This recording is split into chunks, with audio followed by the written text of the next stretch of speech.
Hey everyone! Today we're diving into something that, well, pretty much every parent goes through. That ever changing, sometimes confusing, but ultimately amazing relationship we have with our kids as they grow up. It's all about that journey from being the person with all the answers to, well, something else entirely.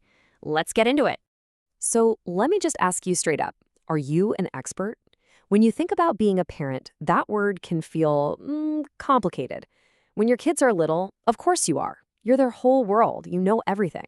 But as they get older, that feeling starts to change, doesn't it? It starts to slip a little. The source material we're looking at today suggests that the secret to handling this change is understanding that there are really two different ways to be an expert. And it's not about what you know. It's all about how you share that knowledge. This difference is honestly a game changer. Okay, so let's set the stage. The classic definition of an expert, right? It's someone who has mastered a subject. They have the facts, the experience, they're the authority. And when our kids are young, this is pretty much the role we automatically play. And this is where it gets really interesting. Look at these two approaches. Over here on the left, you've got the value addition approach. This is like being a coach. You look at the situation as it really is and ask, okay, how can we work on this? How can we make it better? But then on the right, you have the fault-finding approach. This is more like a referee with a rule book, constantly comparing what is happening to what should be happening and then pointing out all the mistakes. They both start by looking at the same problem, but their mindset is just worlds apart. And here's the kicker. Yeah, both approaches might end up with a solution, but think about how it feels. The value-adding way builds connection. It makes your kid feel like you're on their team. The fault-finding way, that just builds a wall. And if you're a teenager trying to figure things out for yourself, which one do you think you're going to listen to? It's kind of a no-brainer. So let's bring this right back to the family. How does this all actually play out between a parent and a child? This is where we get to what the source calls slipping expertise. And trust me, if you've ever felt it, it can feel like the rug is being pulled right out from under you. Just look at this timeline. It's so simple, but so true. For a little kid, parents wear two hats. You're the expert who knows everything, and you're the provider who gives them everything they need.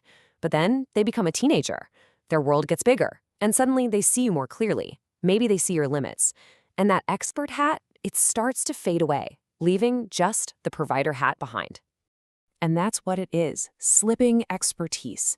Just giving that feeling a name can be so powerful, right? Because it means you're not doing anything wrong. You're not failing as a parent. You're just experiencing a totally normal, totally universal part of the journey. It happens to everyone. Which brings us to the big question, the one we all have to face. If you're not the all-knowing problem solver anymore, then what's your job? How are you supposed to guide them and support them through life's challenges? It's a real puzzle, and it means we need a new way of thinking. Well, luckily, the material we're drawing from offers us a new way forward. It's called the Yansha approach. And it's not some complicated set of rules to memorize. It's really about a deep, fundamental shift in how you see your role as a parent. At its heart, the Yansha approach is about evolving right alongside your child. It's about letting go of that fault-finder expert and becoming a value adder again. And that starts with accepting some tough stuff. You might not be the invincible hero anymore. You might not even be their number one role model. And that's okay.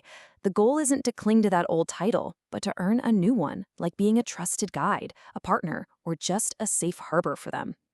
So as we start to wrap this up, I think the most important thing to remember is that there's no magic button here. The real takeaway is about embracing this evolution. Your job as a parent was never meant to be static. It's supposed to change and grow. This quote really just lays it all out there, doesn't it? It can sting a little to read that. But facing this truth, that's the key. It's not about losing something. It's about opening up a space for a totally new and maybe even deeper relationship to begin. So I'll leave you with this question to think about. If you're not that invincible expert anymore, then who are you becoming to your child? The amazing part is you don't have to have the answer right now. It's something you get to discover and build together as you both keep growing. Thanks for thinking through this with me today.